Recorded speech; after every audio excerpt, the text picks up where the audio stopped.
Welcome to Nourish. I am Michelle Fox, culinary nutritionist, health coach, and your host for this podcast. I teach busy professionals how to get more nutrition in their bodies and how to have more fun in their home kitchens. If you struggle with consistency or sometimes forget to make your needs a priority, you, my friend, are in the right place. Join me each week for inspiration to increase your energy, strengthen your mindset, manage your hormonal woes, and so much more. You have a lot on your plate, but that does not mean your nutrition should suffer. You deserve to live in a body and have a life that you love. So let's dig in. So, friend, I'm leaning in a little bit because this first quarter of the year, I will tell you, your girls had a bit of the blues. Like you may have seen the beautiful women's retreat. And yes, it was amazing in Costa Rica. And you may have seen some of my silly videos on Instagram. And yes, I am absolutely having fun on social media. And there's not a but I have to admit to you, I've been a little sad. And it's something I really believe it has to do with the weather. It's been extra cold here in Colorado. I think it has to do with the transition now that I have three teenagers in my house and they need mommy less and less and less. It also has something to do with, I'm doing a lot of first here in my business, Michelle Fox Culinary Nutritionist. And it's just been a lot of a lot. So yes, there has been incredible joy and incredible opportunities to serve, but there's also been sadness. And I want to talk to you because I am so clear that I'm not alone. Also want to share the amazing news is that we have a guest today who's going to help talk to us about those blues because not only has she been there, done that, but she works with women to help walk them through the process and help them get to the other side. And this, my friends, is no other than Jazmin Umuolo.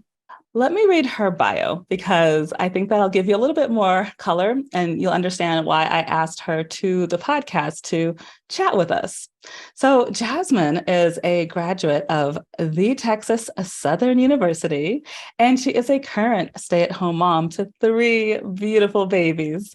They are ages 6, 3, and 2. And I love that she calls them babies because even though I still have three teenagers, I still definitely call them my babies. So I totally get that. She homeschools her eldest child, and she is still trying to receive a 5 out of 5 score for her teaching skills. Her first ebook, Birthing Like My Ancestors, details her decision to birth her second child at home after a non-stellar experience in the hospital.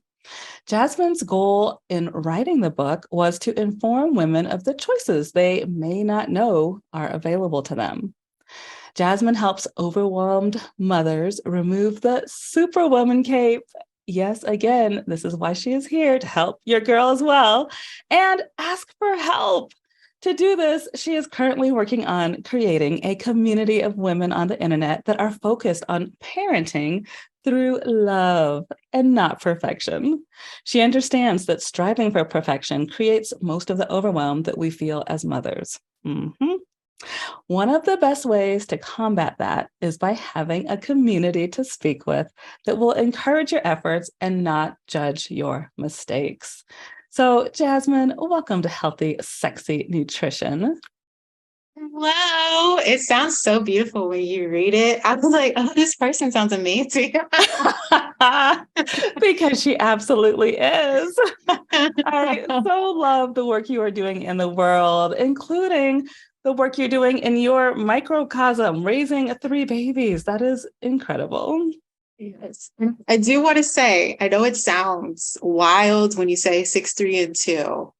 That's currently because the 3-year-old is about to be 4. So there is some space. There is a 2-year gap in between each of them, just for a little short span of time. It And it's sounds wild. Yes, I like to call the youngest the babies. because they travel in a pack now. And then the oldest is my little mama. So that's kind of how we refer to them. What are the babies up to? Where did the babies go? I absolutely get that because I think even as I'm getting closer to having adult children, I have a feeling I'm still going to be calling them babies when they're in their 20s. I think it's just part of the game. So, as far as the sadness, we're going to delve a bit deep today. But first, I want to have some fun. Are you open to playing a game with me? Oh, yeah. Oh, yes. And for my friends who are watching us on YouTube, I will tell you, Jazmin taught me some moves right before we hit record. So, we're already having Practicing. some fun up in here. Yes.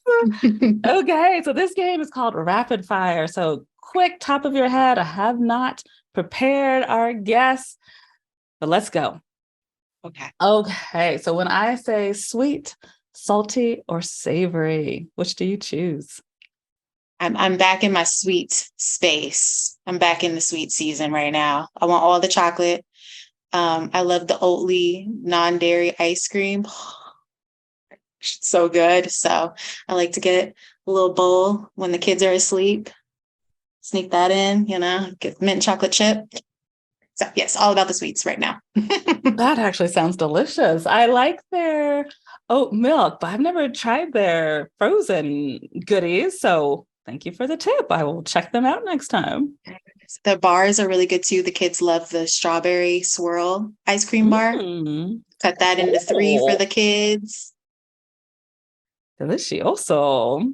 Okay. Second question. And you have children, so you might not have time to watch too much TV, but if you do, I would love to know what's the last show you binged and loved? Binged and loved. Oh my gosh, I'm embarrassed to say I haven't finished binging anything yet. That's I probably started a The good thing, Circle. actually. I got halfway through The Circle on Netflix and I didn't finish it. I just started Queen's Court on Peacock. And I'm going to finish Queen's Court. So I will say that. It's Evelyn Lozada, Tamar Braxton, and Nivea finding love. So I have not heard of that show. Interesting. Okay. So, last and final rapid fire question. Would you be willing to share a memory in the kitchen in your childhood? yes, I would. So the one that comes to mind, my dad recorded my brother and I making sofrito. It's a seasoning that you can freeze. And we had to grind everything up, get it all together. And then he put it in the freezer and he told us, I'm going to have this. So when you're older, you can come back and you can watch the tape and you know exactly how to make it. Have yet to get the tape. I'm pretty confident this was on VHS. So I don't think I don't know if he converted it to DVD. But yeah, that's one of the biggest ones. And then my grandma is telling me to make sure that I say having coffee with grandma and her asking me, do you want coffee with your cream? Because when I was younger, like a teenager, it was mostly cream in my coffee. So I will honor Grandma Maggie by acknowledging that now, Grandma, you would be so proud to know it's mostly coffee. And there you have it. Thank you, Grandma.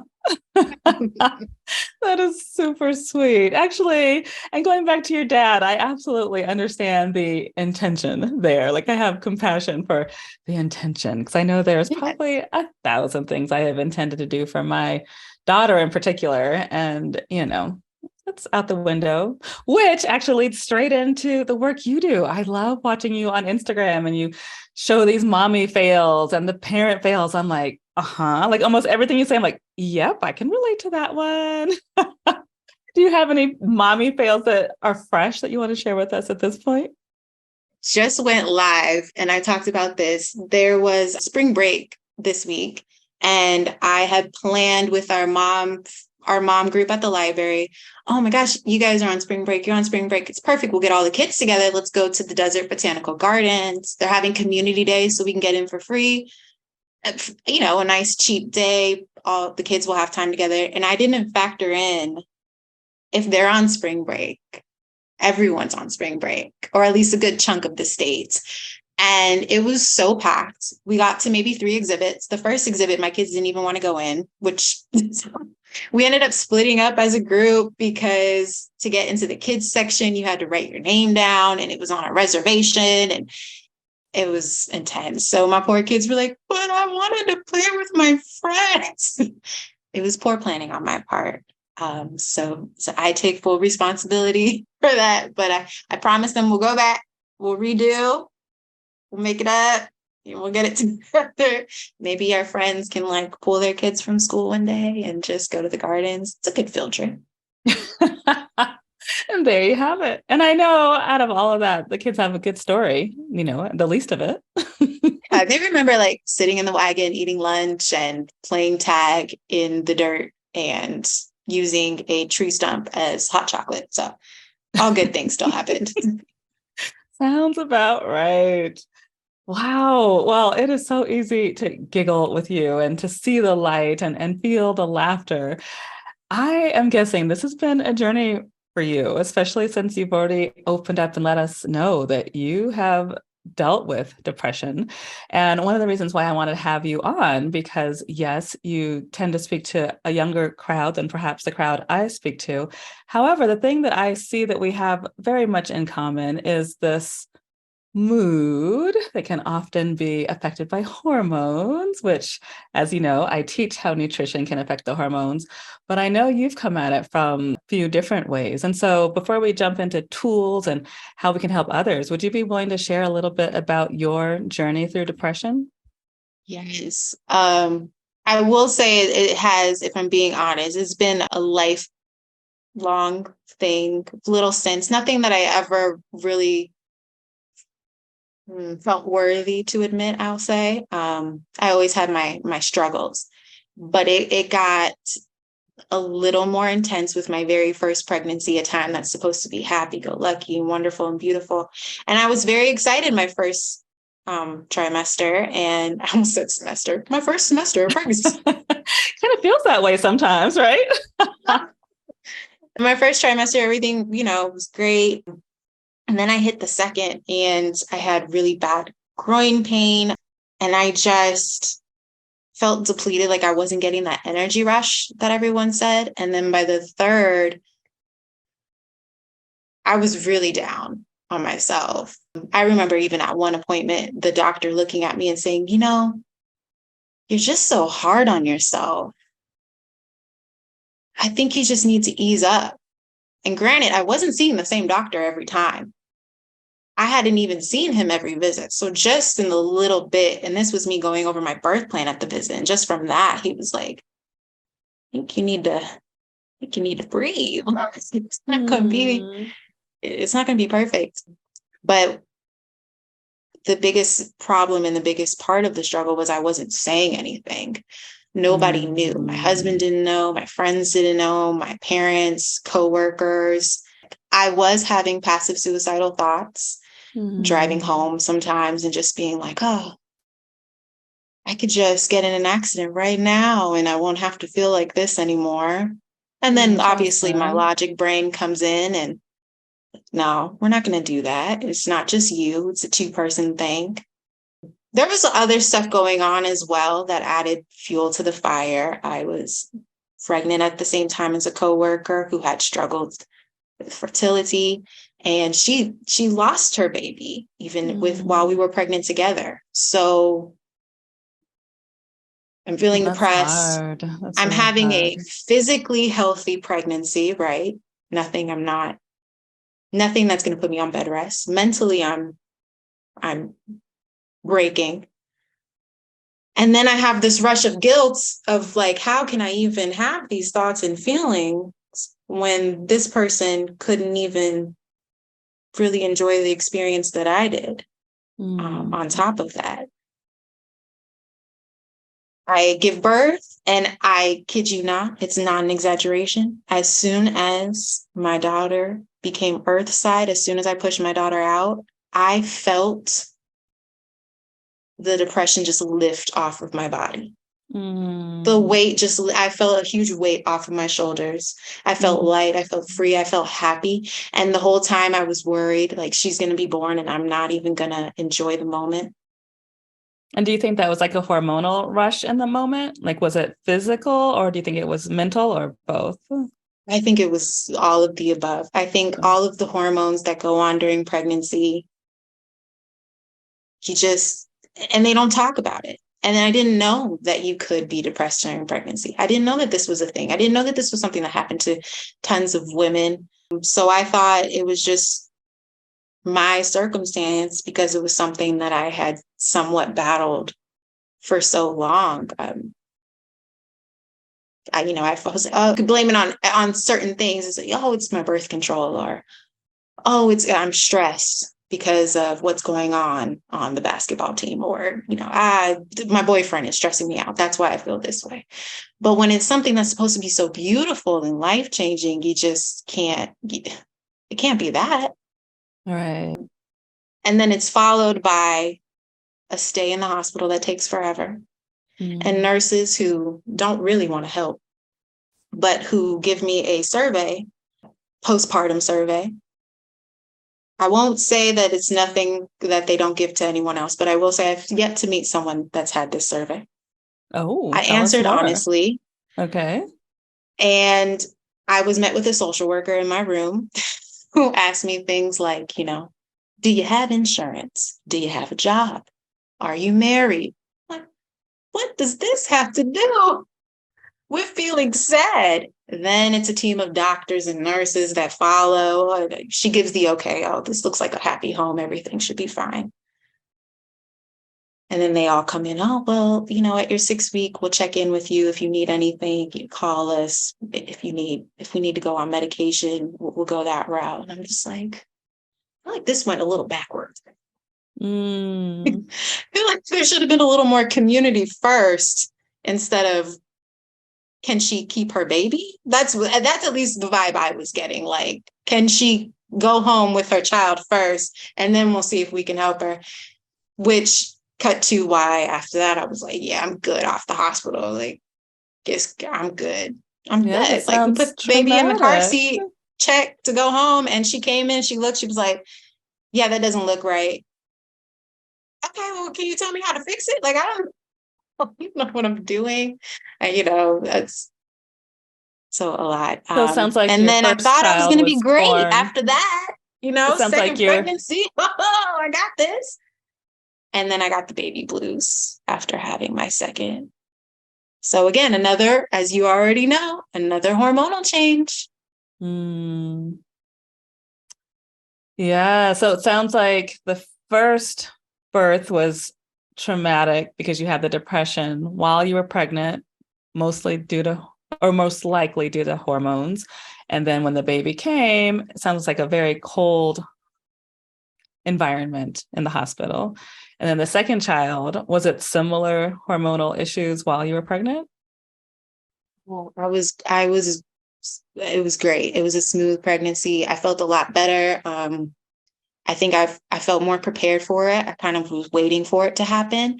And I spoke up, Mm, like I said, the first time I yes. didn't say anything. I kept it to myself. I remember like sitting in the rocking chair looking at my husband, and I'm about to cry. What's Mm, wrong? And I can't even say. I don't know. Like, how do I tell you? I just don't want to. I don't want to do this. I don't want to do this. This is crazy.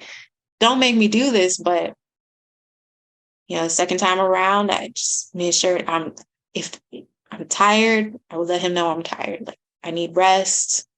I need me time. I need help. He was already helping with the baby, but can you help me in this area? Can you help me in that? And that definitely helped during the pregnancy. I will say postpartum, I did have the baby blues, but I talked through it.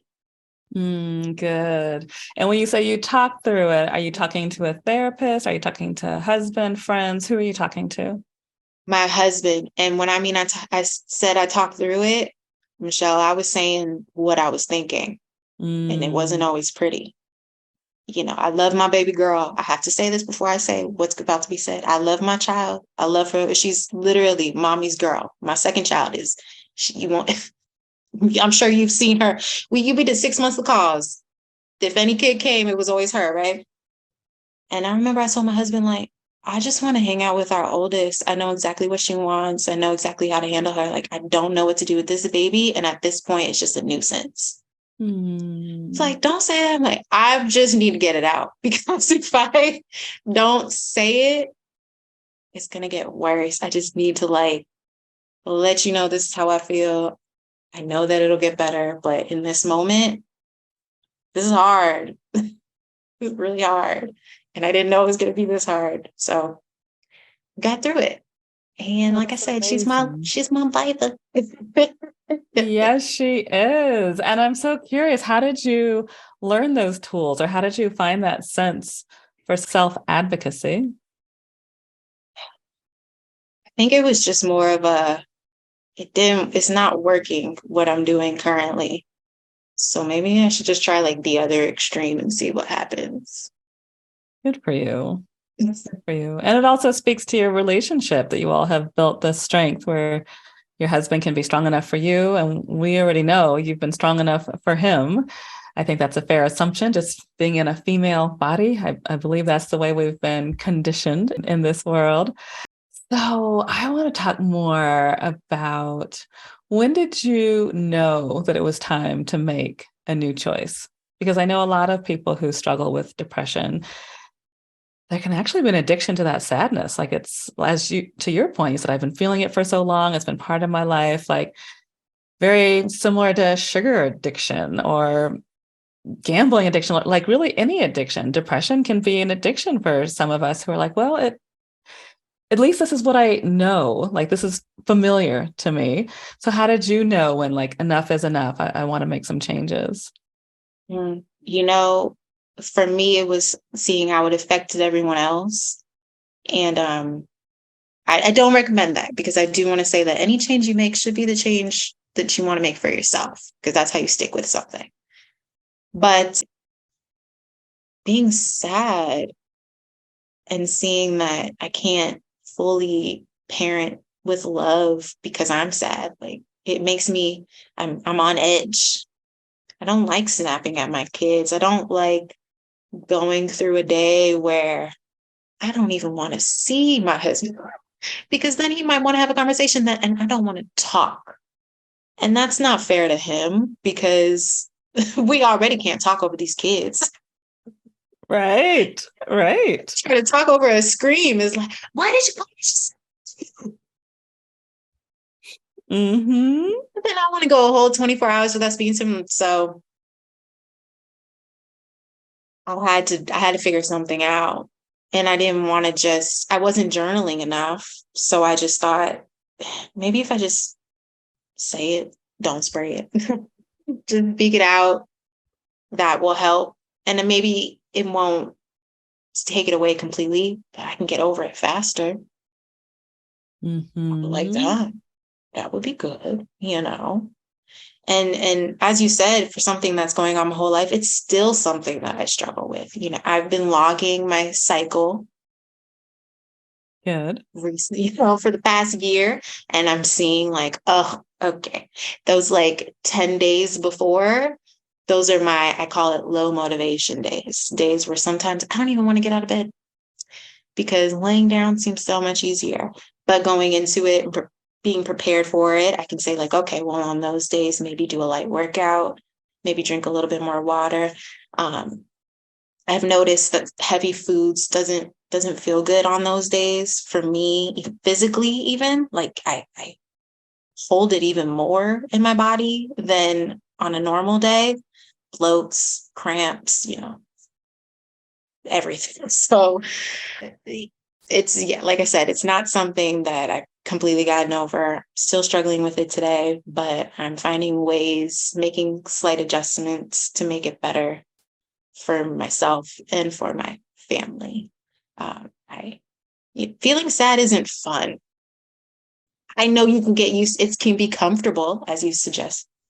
It's not fun. Nobody wants to feel that way. You want to just I'd rather be happy all the time. I like when people see me and they're like, oh, just so bubbly and light. Yes, why thank you. I want to Yes. be that way at least most of the time. Not 100%, but most of the time, you know what I'm saying? I can't just pretend I'm not upset.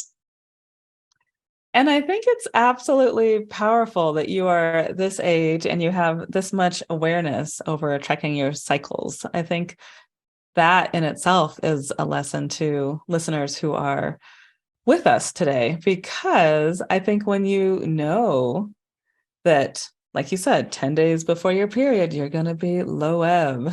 And when you know that, I think you can walk through the world in a place of power.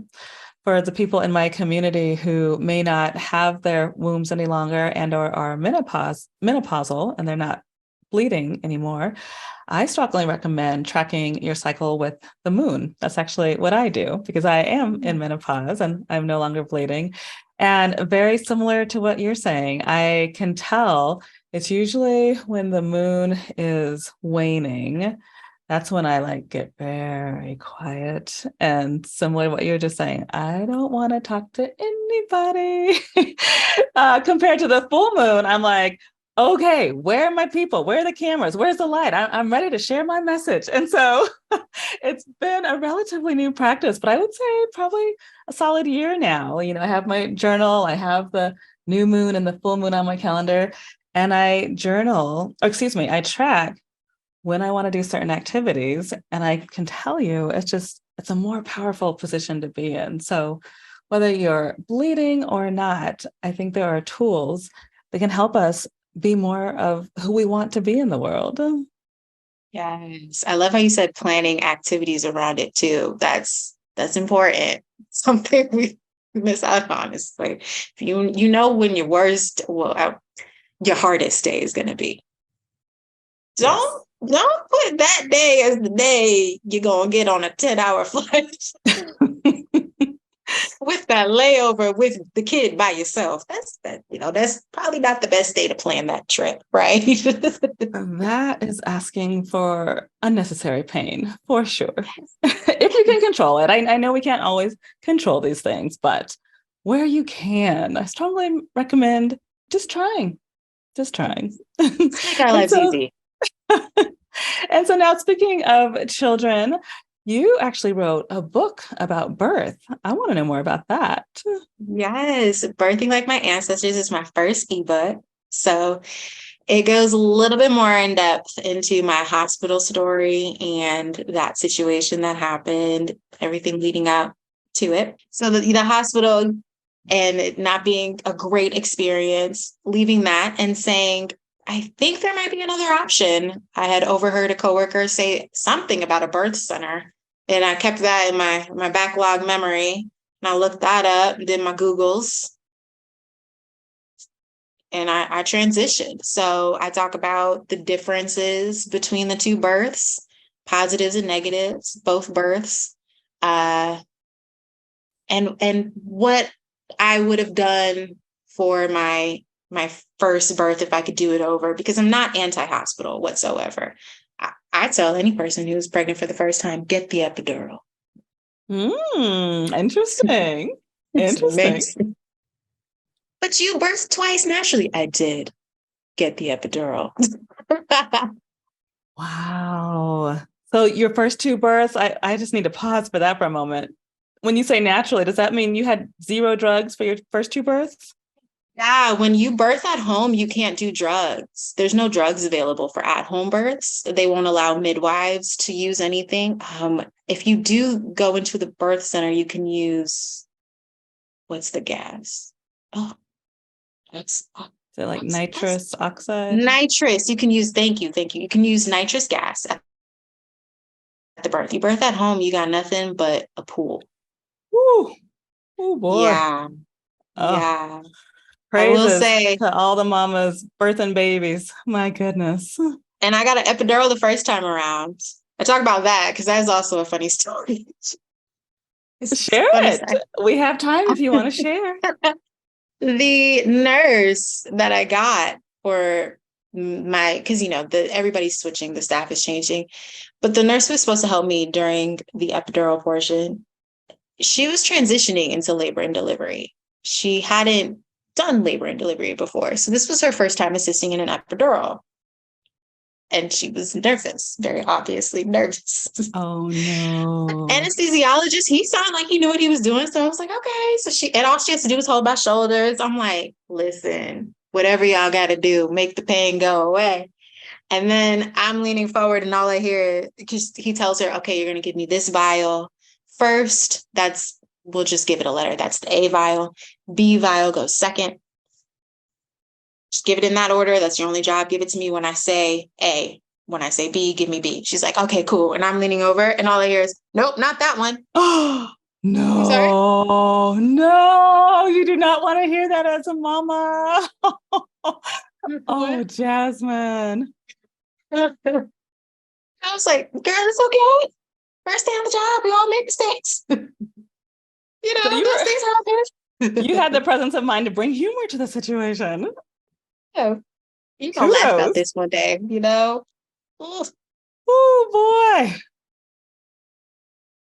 Those are the kind of things that happen to me. So what are you gonna do? All you can do is laugh afterwards. You have a beautiful attitude. I love it. And so I know you are sharing this beautiful information and that beautiful attitude with others. Will you talk to us a little bit about the group you have going on? Yes, I host a mommy event session monthly, one day a month, Sundays, and where we can just get together, vent about mommyhood, share tips, tricks, offer advice to each other, support each other as moms. And it's not just for moms of newborns or toddlers. The goal is to have moms of all ages and stages. And I would I envision on a call, I have a mom who's an empty nester talking to a mom of preteen and walking her through, things that happen through high school and then college, having a mom that is pregnant and a mom who just had a baby, and she could walk her through, oh girl, this is what happened to me. A grandma on the call speaking to a woman who has a newborn, and she doesn't want to ask, her daughter-in-law, how often do I feed the baby? And she could ask another mom who has a newborn, oh, how, you said 3 months? Every 4 hours. Don't worry, I got you. So we can all just help each other out. It's the concept, it's the idea. We're building towards that. I think there's beauty in all stages of motherhood, and there's little pieces that we can each gain from each other, even if it's just support. So clearly you have a heart for community. Oh, one of my people. So how do my people come find you if they want to be a part of this yumminess? yes, I'm most active on Instagram right now at JazzyQ, JAZZYQU. That's also where you can find me on YouTube. I just started my YouTube. You can see my field trips with the kids and see my Jazzy Care, my workouts, and different things that I plan to add to the channel. Same @name at JazzyQ, JAZZYQU. You can also head to my website if you're interested in purchasing my ebook, or if you just want to check out my blog, jazzyq.myshopify.com. So How check me out, fabulous. guys. Check me out if you like what you've seen. We will absolutely put all of this in the show notes so that my community can come love on you and get loved back. So thank you, Jazzy Q, for sharing your radiance with us. And thank you for being in my community. I so appreciate you. Thank you so much for having me. I am so honored that you allow me to come on here. Thank you so much, Michelle. My pleasure. We'll talk soon. Yeah. Thanks so much for listening to Nourish. Have you been driving, doing laundry, or walking around the neighborhood? Sweet. I've got show notes for you. Hop on over to michellefox.com/podcast when you are ready. I will let you know that on the page you will find resources to support what you've just learned on today's show. And then, of course, you can grab some health supportive freebies as well. If you enjoyed this episode, I would be honored if you would leave a review on whichever podcast platform you are listening on. It will help me with my mission to build healthier communities, one person at a time, and it will help you because you will be part of that mission. I'll be back next week, and I encourage you to keep showing up for yourself and know that you and your health matter. Big love.